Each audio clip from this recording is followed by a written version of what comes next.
Selamat siang Bapak-bapak, Ibu-ibu. Semangat. Semangat. Yo akan mempresentasikan jurus yang kedua, yaitu kelola emosi. Di sini kita akan bermain untuk ice breakingnya. Kita akan bermain kertas emosi. Apa itu kertas emosi, Bapak-bapak, katanya? Nah, nanti saya jelaskan. Untuk yang pertamanya saya kasih dulu.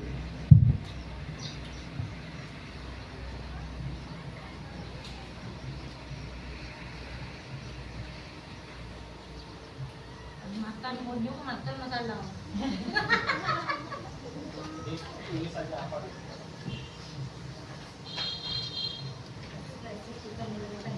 Ya.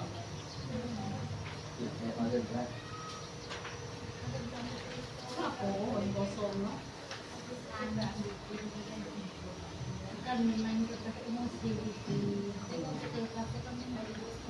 Kalau marah tapi pada Baiklah Bapak Ibu, apakah kertasnya masih kosong? Masih baru? Jadi gini, silakan respon kertas itu sesuai dengan emosi Bapak Ibu. Ini instruksinya, setiap peserta akan menerima satu lembar kertas sebagai simbol emosi. Coba diangkat dulu Bapak Ibu. Oke, sudah dapat galau? Terus fasilitator akan membacakan sebuah cerita. Nah, nanti saya akan membacakan cerita. Nah, di situ nanti Bapak Ibu silakan merespon. Terus peserta diminta untuk merespon cerita tersebut melalui kertas. Jika merasa senang, kertas dapat diusap, cukup diusap kertasnya. Kalau merasa senang.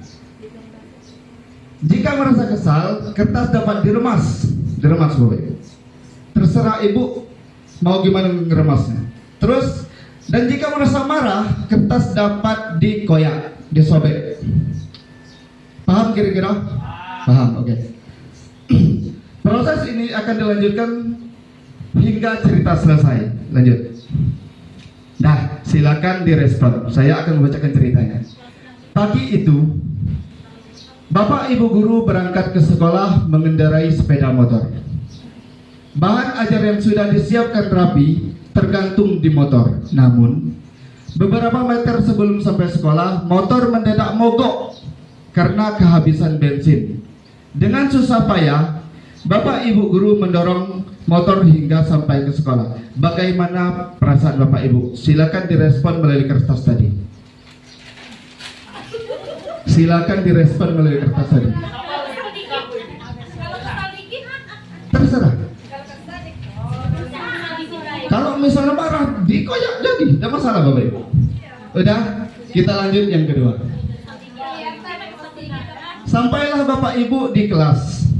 Hampir semua murid datang tepat waktu. Namun, belum sempat suasana stabil, Andi masuk terlambat. Ia hanya menunduk sambil berkata, "Maaf Pak Bu, saya telat." Bagaimana respon Bapak Ibu? Silakan dituliskan ke kertas. Anak itu terlambat masuk, menunduk, tapi dia berkata, "Maaf Bapak Ibu, saya telat." Silakan direspon melalui kertas. Oke, lanjut. Oke, silakan Bapak Ibu, silakan tuangkan emosi Bapak Ibu yang melalui kertas tadi. Lanjut. Pelajaran pun dimulai. Namun, saat akan menggunakan bahan ajar yang sudah disiapkan, Bapak Ibu guru tersadar bahwa bahan tersebut tidak ada. Dicari ke sana kemari tetapi tidak dapat ditemukan. Dengan terpaksa, Bapak Ibu guru melanjutkan mengajar seadanya. Bayangan aktivitas mengajar yang seru seketika buyar. Silakan direspon melalui kertas. Silakan direspon Bapak Ibu. Sudah? Sudah. Lanjut. Silakan, tidak masalah. Silakan tuangkan ekspresi emosinya melalui kertas tadi. Di tengah pelajaran, saat Bapak Ibu mengajar, Andi terlihat tidak memberikan perhatian. Sering kita menemukan itu Bapak Ibu. Dia menunduk di bangkunya saat didekati. Ternyata Andi sedang terlelap ketiduran. Silakan direspon Bapak Ibu. Terserah Bapak Ibu. Nah, marah terserah. Oh kesal terserah Bapak Ibu. Itu sesuai emosi yang kita dapat di lapangan biasanya. Sudah tadi? Tak lama kemudian ada seorang bapak mengetuk pintu kelas. Bapak Ibu membuka pintu dan menghampirinya. Bapak itu berkata, "Maaf, saya pamannya Andi. Sebetulnya Andi sudah 3 hari di rumah sakit karena menunggu ayahnya yang sedang sakit. Meski kurang tidur, tapi Andi maksa selalu ingin sekolah karena tidak mau ketinggalan pelajaran. Sekarang saya izin mau jemput Andi karena ayahnya masuk ICU." Silakan direspon Bapak Ibu. Silakan direspon kertas Bapak Ibu.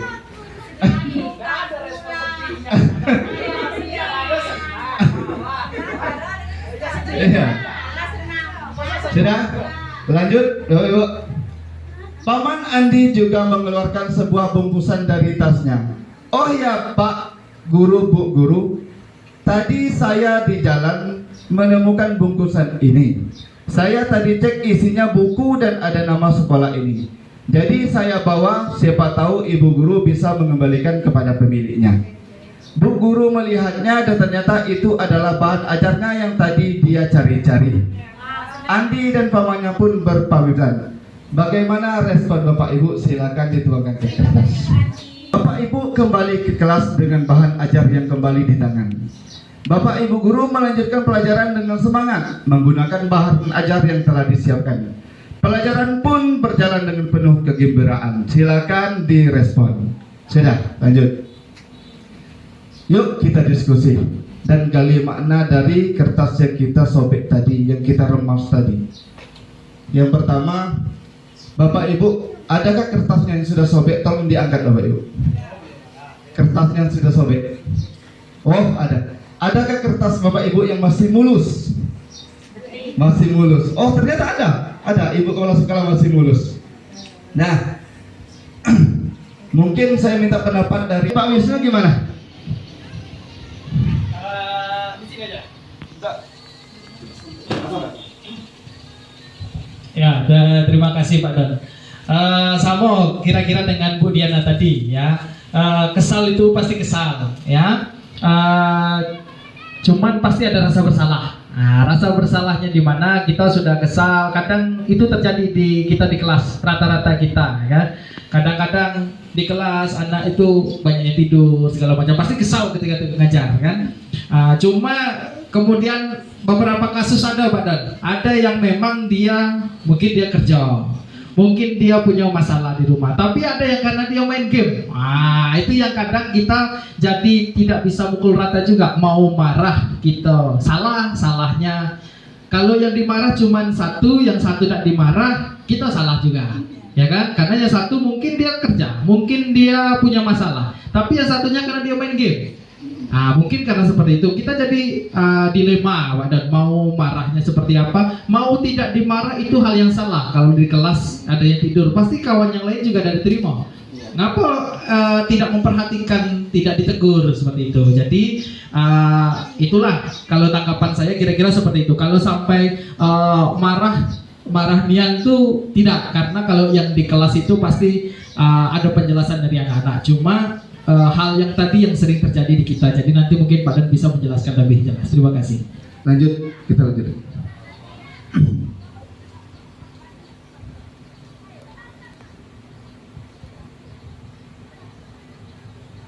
Sebagai mahasiswa baru, Nah, Rudi masih ini adalah jenis-jenis emosi. Di hari yang indah, Silakan pagi yang cerah, Rudi jalan ke kampus dengan sumringah. Tiba-tiba ada motor lewat genangan air dan menciprat Rudi. Pagi yang cerah jadi penuh amarah. Untung ada WA. Mama baru transfer uang bulanan. Biar basah, saldo bertambah. Rudi buka sosmed sekalian. Baca postingan nyinyirin tim sepak bolanya yang keok. Sebagai penggemar setia, ia wajib komen. Di kelas ada kabar, dosen berhalangan hadir. Dudi pun melipir ke kantin Mat Ohir. Di kantin, Dudi antri. Ternyata ada Susi, kecengan Dudi. Dengan heroik, Dudi mentraktir Susi. Tapi pas di kasir, Dudi sadar dompetnya ketinggalan di kosan. Itulah cerita Dudi hari ini. Peristiwa datang dan pergi, emosi silih berganti. Kalau kita tak bisa mengenali dan menjadi pilot diri, maka suasana dan lingkungan akan pegang kendali. Teknis marketing, propaganda hingga provokasi tahu persis bagaimana memanipulasi emosi. Ini adalah rumus kelola emosi. P plus R sama dengan O. Apa itu P? P itu perasaan atau peristiwa. Peristiwa yang membuat perasaan kita tidak nyaman. Ditambah R itu apa? Respon. Respon kita dari peristiwa tadi, atau reaksi kita terhadap peristiwa tadi. Nah, menghasilkan output itu output. Baiknya respon kita, positifnya respon kita, maka outputnya bakal baik. Misal, saya umpamakan peristiwa itu kita 3 nilai. Kita bikin 3 nilai. Ditambah lagi kita menyelesaikan masalah itu tadi dengan misal ada anak yang tertidur tadi, Bapak Ibu. Misal kita anaknya tidur. Hei, ngapa tidur? Nah, itu bakal menambah minusnya. Karena tidak ada penghargaan positif untuk anak tadi. Hasilnya min 6. Minus hasilnya. Tapi kalau ada masalah, kita berikan dengan penghargaan itu positif. Penghargaan positif terhadap anak itu, maka poinnya bakal 5. Min 3 ditambah 5 sama dengan positif 2. Maka membangunkan positif kepada anak tersebut. Nah, itu hasilnya. Contoh, saya ada kasus misal Ibu Nur Asiah, misal Ibu Nur Asiah sedang mengajar materi IPS di depan kelas. Nah, terdapatlah 3 orang anak yang ribut tanpa menyimak pelajaran dari Bapak Ibu, dari Ibu Nur Asiah. Nah, kira-kira apa respon kita terhadap anak tersebut? Mungkin bisa dari Ibu Kiki, Miss Kiki. Kira-kira apa respon kita terhadap anak yang 3 orang tadi tidak menyimak pelajaran kita tadi?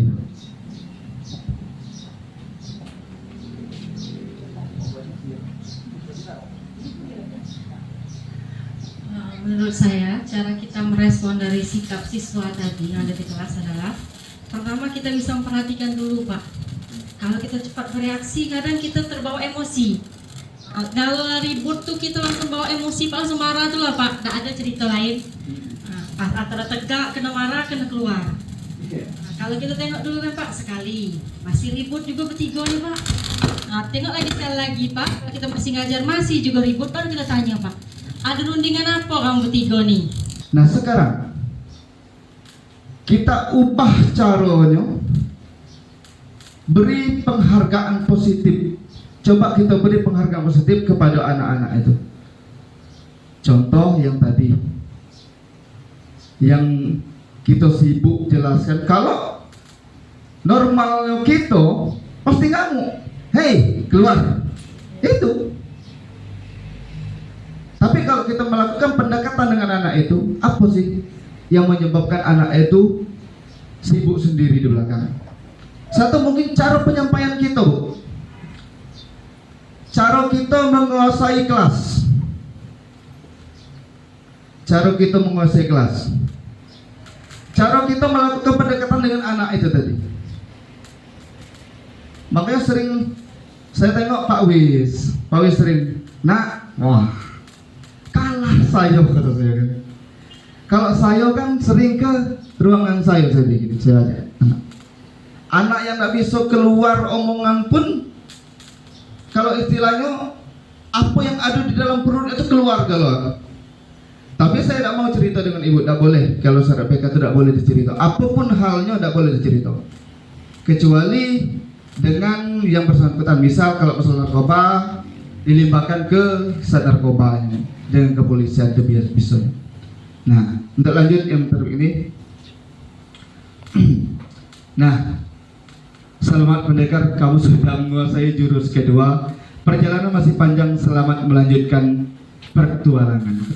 Nah, mungkin sekian dari saya. Inilah yang dapat saya sampaikan. Kurang lebih saya mohon maaf. Wabillahi taufiq wal hidayah. Wassalamualaikum warahmatullahi wabarakatuh.